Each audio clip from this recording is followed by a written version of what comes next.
IVR routing menus are created to allow the customers of the company to select the topic of the call as precise as possible. That saves both the caller's time and the company's resources used to identify the reason of the customer's call before diverting it to the responsible employee or the employee department.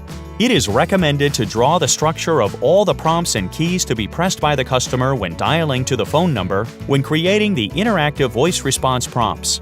Also, you need to create the audio prompts that can be done under Audio Prompt.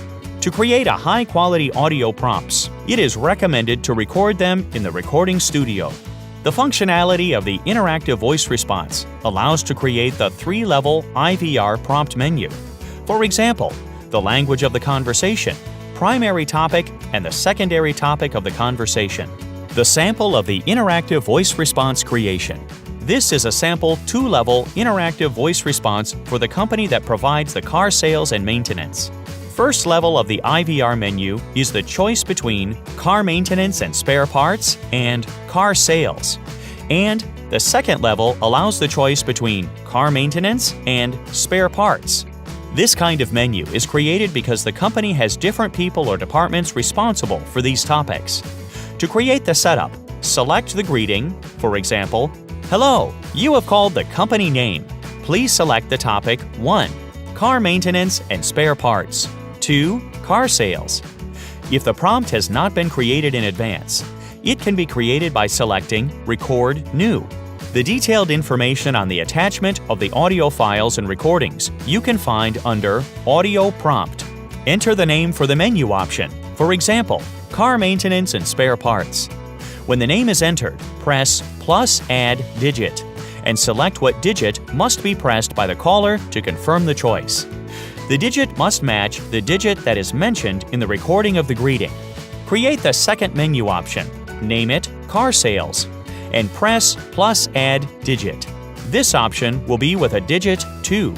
When the first IVR level is created, you can describe the second IVR level in details. From our example, the second level offers to the customer a choice between car maintenance 1 and digit number 2, spare parts. Select the route type IVR routing. Add new prompt that the customer will hear on the next level. Enter the name of the IVR menu option, car maintenance, and select +add digit the customer will press to confirm the action. After the creation of the second level IVR, the name will be #1 #1, car maintenance. Create the second part of the IVR structure, spare parts, and select +add digit. It will be option number 2 for this case. When all of the IVR levels are defined, identify the recipients of the calls for each of the IVR levels created. In our example, the recipient of the car maintenance call is the employee group Maintenance. For the spare parts section, call recipient is Employee, and if the calls are not answered in 30 seconds, the caller is prompted to leave the voicemail message. This is the way all of the IVR options should be described. When all the routes will be described, the red frame of the configuration field will disappear. That will mean that all the configuration sections are completed. The voice prompts are played 3 times in a row. In case the caller still has not made the choice, the incoming call is routed according to the predefined route. This route has to be defined in the system. Select Fallback to Administrator.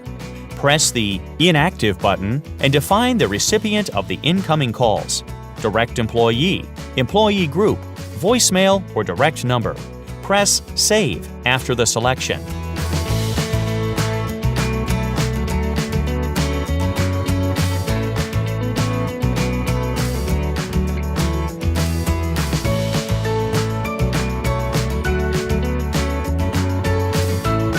Adding the working hours to already defined call route is done after the call route is defined. To do this, you need to press Convert to Time-Based Routing. See the details under Time-Based Routing. After the selection of the call route, make a test call to make sure that the call routing is correctly defined.